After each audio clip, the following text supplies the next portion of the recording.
So the whole focus of my section today is really about why it would be key in suicide prevention work that we really come into a relational space, where the relational space is one where the person feels connected, safe, and that being the critical key. So more our listening, our grounded presence over technique, that becomes the base, and from there then we can kind of explore and with the person what's going on for them. Now, in order to establish this relational field of safety, we really, it is simple and yet I think complex, is to just listen. And why the difficulty may arise is more that when we hear someone in distress, we want to help. We have an urge to reach out. We have an urge to want to save the other. Something in us gets awakened or wanting to rescue. And that sometimes comes in the way of actually building this connection that feels safe. So part of the listening is in terms of listening to the other, yes. And like Suhasini was sharing, that really based on like connecting follows these principles of listening. Similarly, I know a lot of other organizations where we follow similar principles of holding really a non-judgmental, accepting space. But what do all of these things mean? What does it mean to be non-judgmental? What does it mean to be accepting, right? Which is not an intellectual concept, right? We are not trying to be non-judgmental. We are not trying to be accepting. We just are when we are in that space of listening. And so the movement really needs to come like from trying to understand to really connecting. So it really needs to move from the head to the heart. And this is the connection that we are really kind of talking about. Listening to the other with our full attention, listening to the inner experience and world of the other, putting away our assumptions, our beliefs, our judgments, and really turning to the other with a sense of curiosity, genuineness, genuine interest in what is it like for them. Even if that means being in high emotional distress. Even then, can we hold this attitude? Okay, so that's one part. The other part of a mindfulness-based approach in listening is also to know what is happening within us as we are listening. So our listening and our responsiveness is not coming from our conditioned responses, our knee-jerk reactions, that we are able to catch it as it arises. Very often when we talk of non-judgment, we talk of, it's not like we are trying to be very saintly, right? There would be judgments that arise, but can we notice it as it arises? It's only then that we can keep it aside, right? Yeah. So it's not about not having any judgments. By we would have something arise within us. It would, another person's story, another person's experience would evoke something within us. And can we notice that? Yeah. Can we allow our own humaneness in this interaction as well, but keep the attention on the other? So we'll do a little kind of exploration maybe of what this might be like, all right? And we'll do a little listening exchange. So we'll pair up, and one person will be the listener and the other person will be the speaker. As the speaker, you're free to talk about anything that is on your mind, something that feels important to you, right? And as the listener, as we start, we'll practice coming into intention first, grounding and coming into intention. And then as the listener, all we need to do is for the next 10 minutes, just bring full attention to the speaker. Okay? Not so much in terms of trying to completely get what the other person is saying, but more in terms of listening to what they're saying, maybe the feelings that are there, and also part of your attention being within yourself.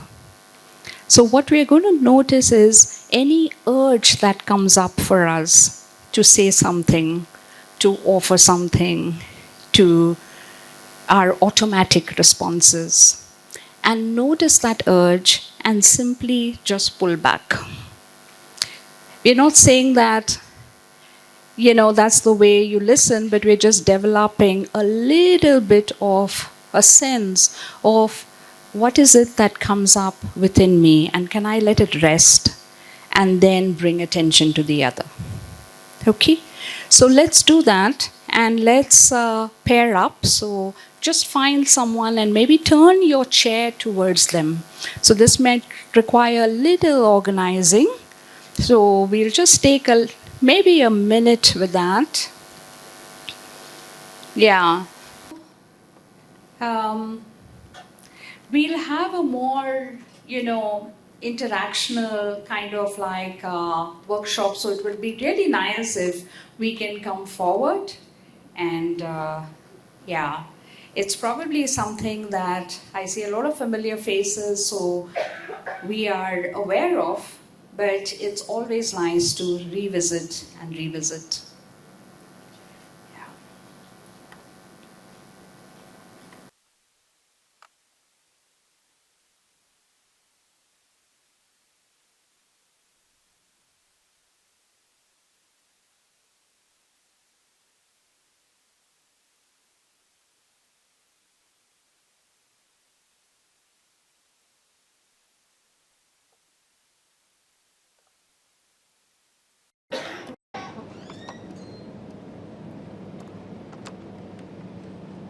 Sensing into that contact, settling in that contact.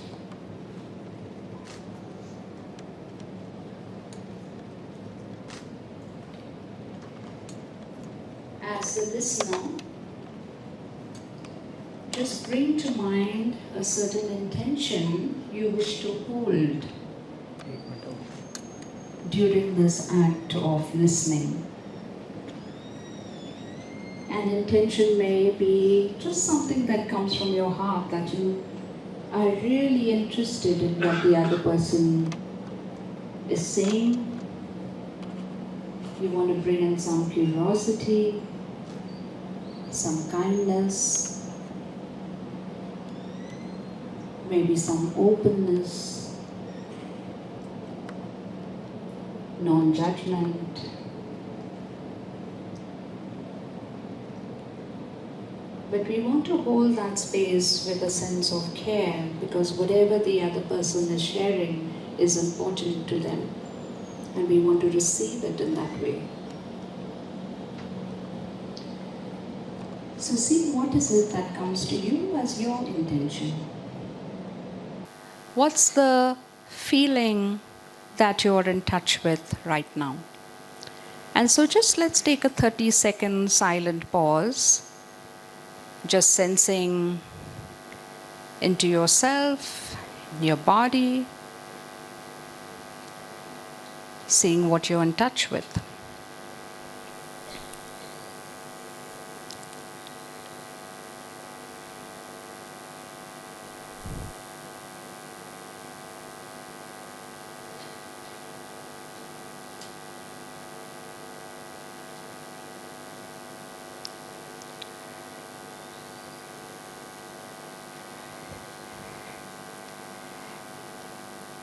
And then coming back into intentionality, feeling your feet on the ground, sensing into that contact. And now, whoever is going to be the listener, just bringing to mind your intention as you hold space for your partner.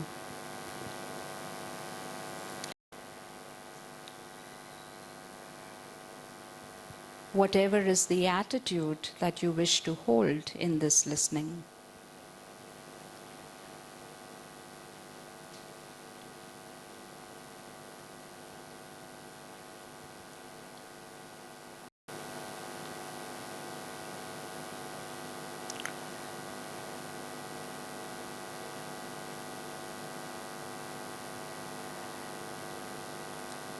And whenever you're ready, you can invite the speaker to share with you. Yeah.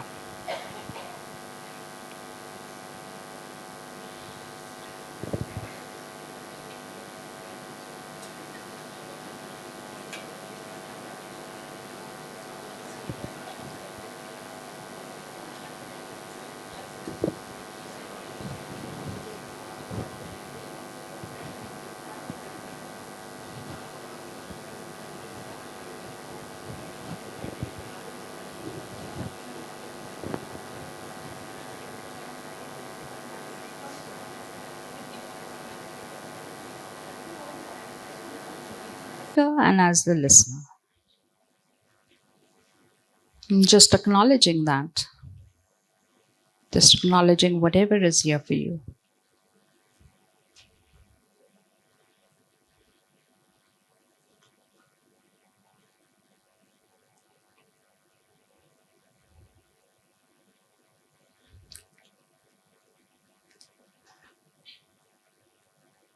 Yeah, and we'll just thank our partner.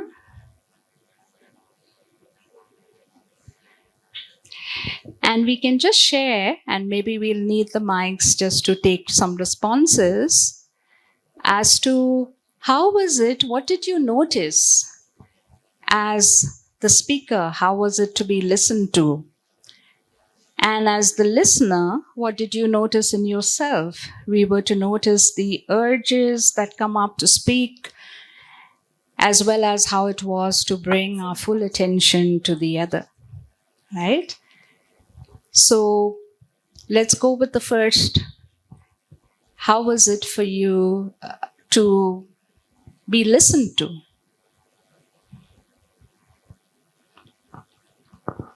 Yeah. Hello. Yes. So, as a listener, within 1-2 minutes, there were so many questions arising after listening to the partner, and it was a bit difficult to put ourselves back and just be there. I found it a bit difficult, but as time goes away, the partner was sharing, and I was able to listen afterwards. But the time span is a bit less, so this experience is just very limited. I think if the time span was more, we were able to be more self-aware about our patterns in this. So we'll keep it in practice afterwards. And as a speaker, at some point, I went blank. Okay, that's it. And that's within this short period of time. I don't know how it was, but anyhow, it was very productive, I will say, and more of a self-aware kind Yeah. of practice. Thank you. Yeah. So just in the act of speaking, something became clearer for you.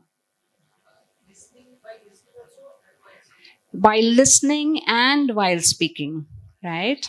And also, yes, it is a short time just to get a peek into, okay, like you said, there are many questions that arise. And normally, what we do is we just move with those questions.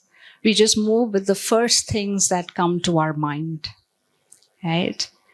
And I'd like to take that further, but maybe some other responses of, yeah.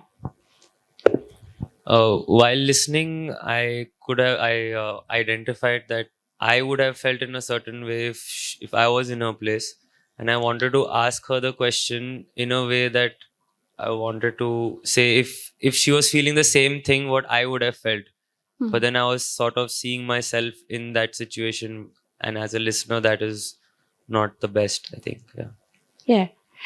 So you're saying that you saw yourself in that situation, like as though you were, her. Yeah, like I would have reacted in a way if I was in that same situation. Yeah. So I was wondering if she felt the same way that I would feel. Yeah. So some connections started to happen in your mind as to what you might have done, right? And wanting to know how it was for her. Yes. Okay. Yes. Yeah, we'll take one more response here.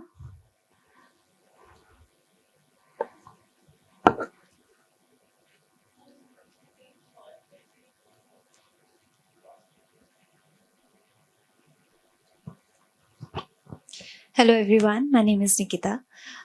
So when I was listening, I had this urge of talking, telling and advising at first 1 minute, and then I suddenly stabilized myself to let that speaker talk and tell of what she is wanting to say. And slowly I got the clarity later about what she is having in her mind.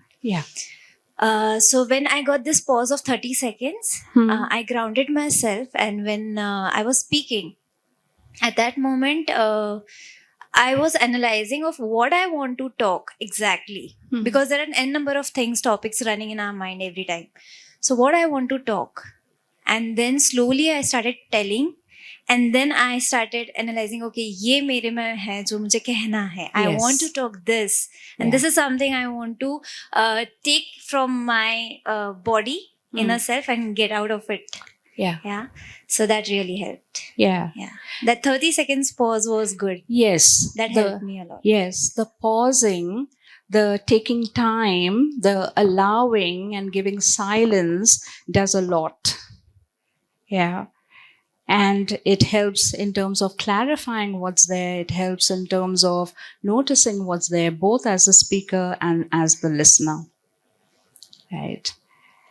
And so our listening and our holding space for others can be spacious, right?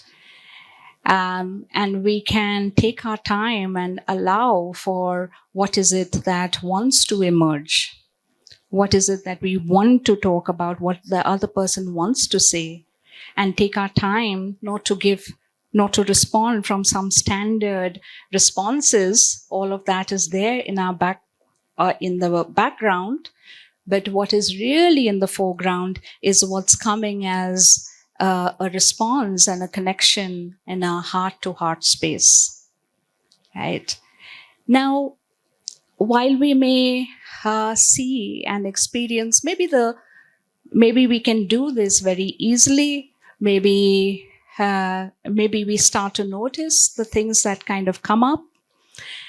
And this noticing of what comes up as the listener is equally important as attending to the other, especially when we are talking about high emotional distress and the other person feeling suicidal.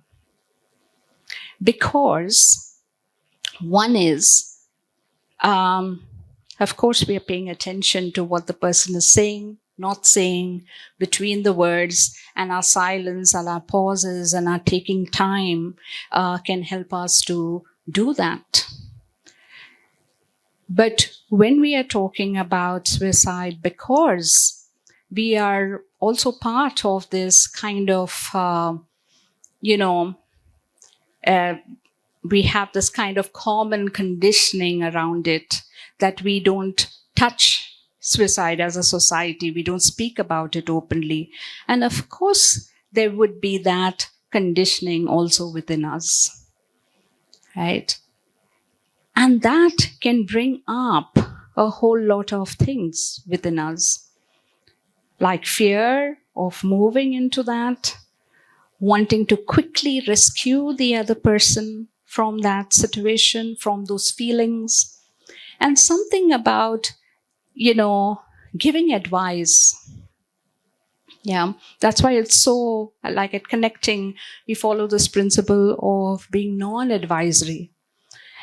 And it's so really important, because often when we are giving advice to the other, trying to rescue the other, it's more not that we are trying to rescue the other, but we are trying to rescue ourselves from not feeling those feelings, from not connecting to that despair or that pain that might be there for the other. And it's in some sense, a kind of protection against that. And so we try to give advice, try to make the person feel better, trying to rescue the other so that they don't feel anything, and so we don't feel that. And yet, a powerful thing that can happen is that moment of connection when we can really sit with the other in that person's pain and not turn away from it, not be quick with wanting them to feel better. And it takes something to kind of just sit with the other in their distress and in their pain. And this is important, it's really important just for everything, but especially when we're talking about suicide prevention, because if we understand the inner experience, the phenomenology of what it means for, how is it for the person experiencing suicidal thoughts, right? What's that inner experience like? And very commonly, based on the work of Schneidman, he referred to it as the psych ache, this unbearable psychological pain that is overwhelming. And so the suicidal thoughts that arise from that is a way to move out of this unbearable pain rather than to end life. And this is critical, because then, as we are holding and listening, it's important to simply allow the person and meet the person in that psychological pain, to give space for it. Yeah. And as we do that, we start to notice everything within us that comes up as a barrier that doesn't allow us to give this full space to the other.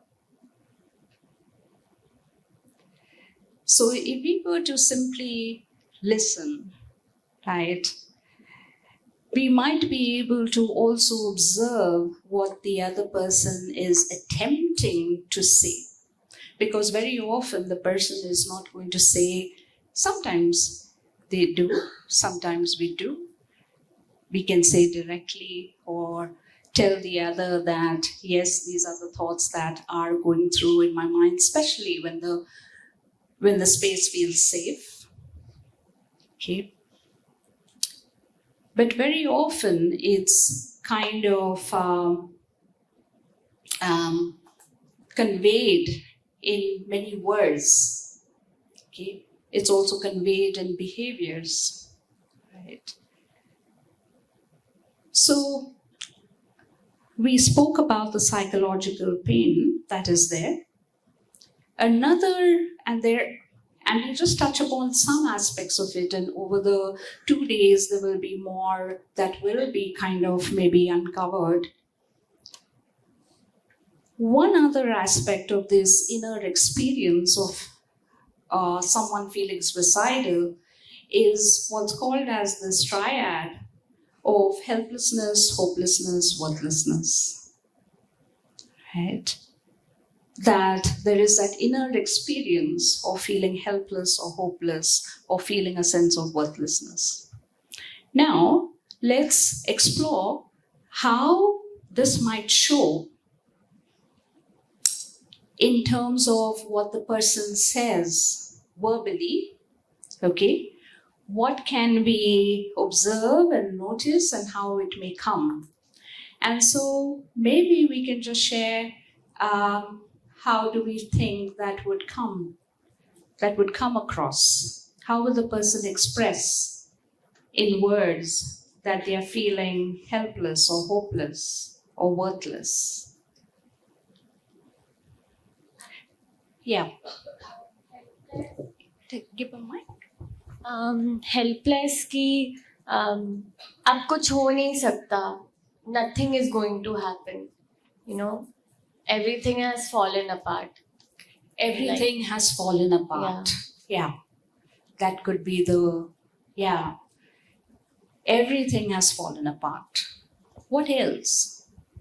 Yeah. Example of worthlessness, maybe verbally it will be if strong rejection from the person, or anything that the person wants so badly, then they will feel so much worthless that I'm not the one, or I'm not capable of it. I'm not capable of it. I don't deserve it. Yeah. Life would be better off without me. My family, friends would be better off without me. Yeah. Who would miss me? Yeah. More examples of helplessness, worthlessness. Yeah. What's the point? What's the point? Yeah. If I'm not around any longer, then they know my worth.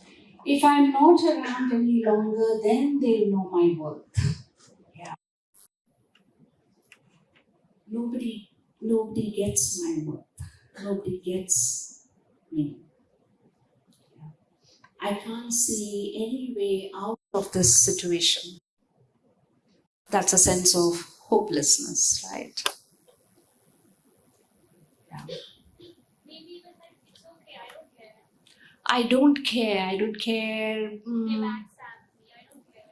Because it's a hopelessness. They can't find a way out. Like, Yeah. Yeah. Maybe that sense of indifference to the consequences. it's just the words. It's not an indifference. They are saying that actually don't care. Yeah. Yeah. Yeah. It hurts so much that there might be this kind of numbing and a kind of sense of, I don't care anymore. Yeah. Okay. मैं कुछ नहीं कर पाया. I couldn't do it. I couldn't do anything. I'm a failure. Yeah. It can be no validation or acknowledgement about me in my family or my friends or anywhere around.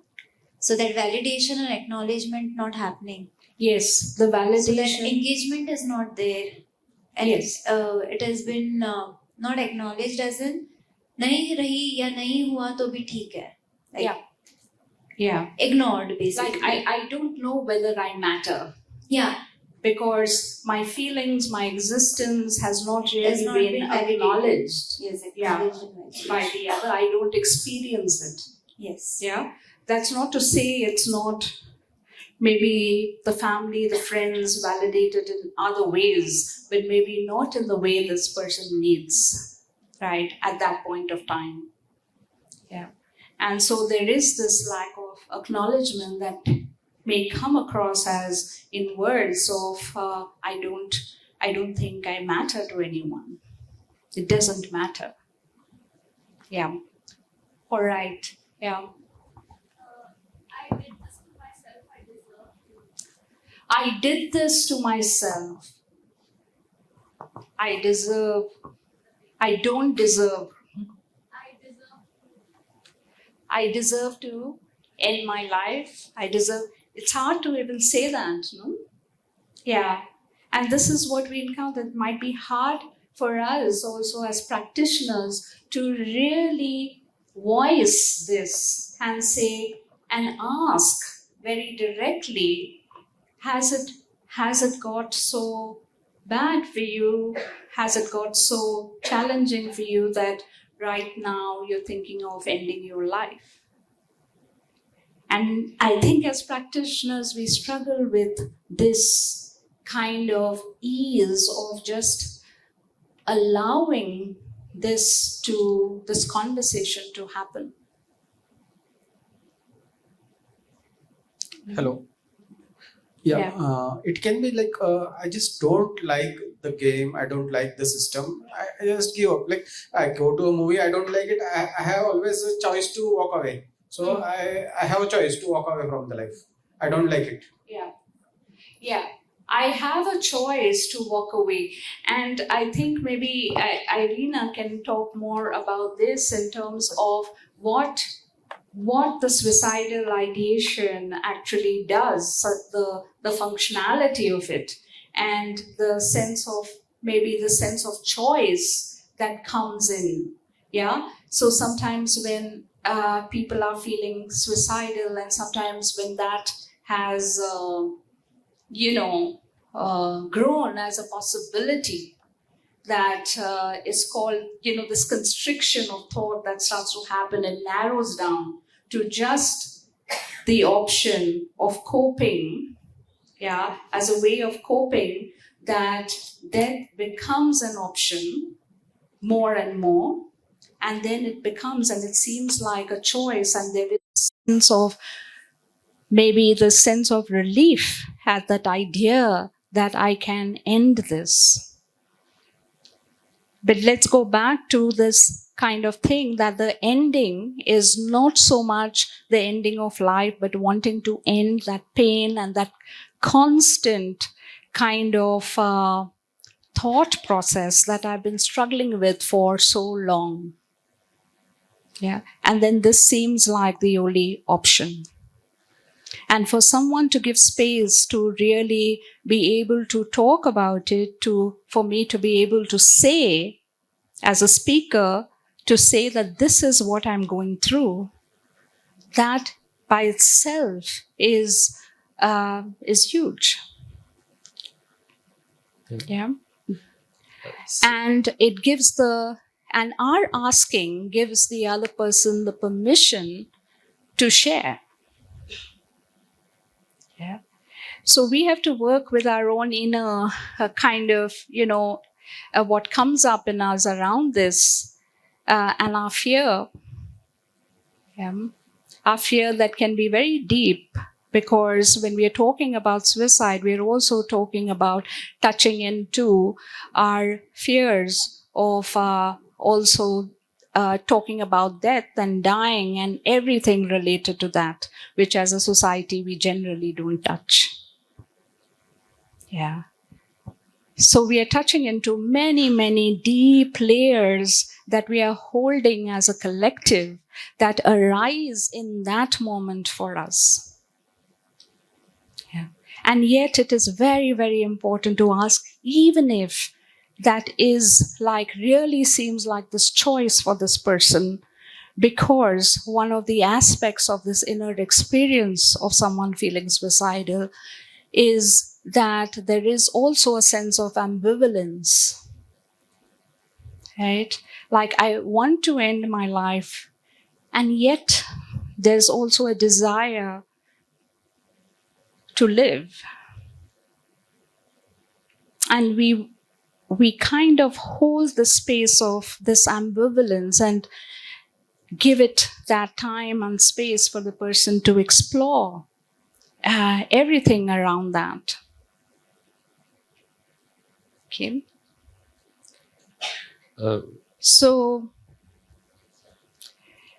yeah. The self-esteem can be so low that even if someone is giving care, they might feel that they don't deserve that That's care, true. and I will project and I will sort of lash out on you just to push you away because I don't deserve that care. Yes, that's right. So it is the inner subjective experience of the other, right? And I think, like someone else had shared, that it's not like maybe there is care and support, but the way I receive it, the way I perceive it, it may not be in line with what I want. And when someone is feeling suicidal and they're trying to express it, it is also a way of communicating that something is not feeling right, something is not feeling okay, or I'm going through something very overwhelming right now and I really need support here. Yeah. And in order to listen, really listen to all of this behind the words, we need to really settle in ourselves again and again and again. And that little pause that we did helps us to do that. Yeah. Sense of guilt and the shame from the person. There's a sense of guilt and shame in the person for having those thoughts? No, not having those thoughts. If we see in the classic addiction people, Yes. they're facing Yeah. the too much of guilt, too much of shame, Yeah. which they will express and it is leading them towards the suicidal thoughts or the Yes, action. that very well could be that inner experience.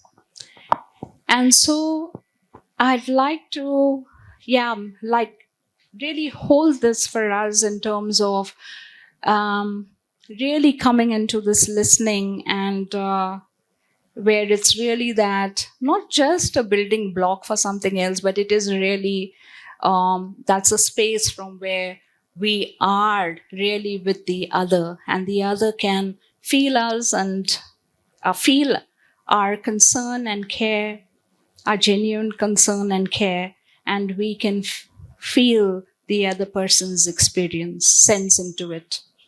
Okay.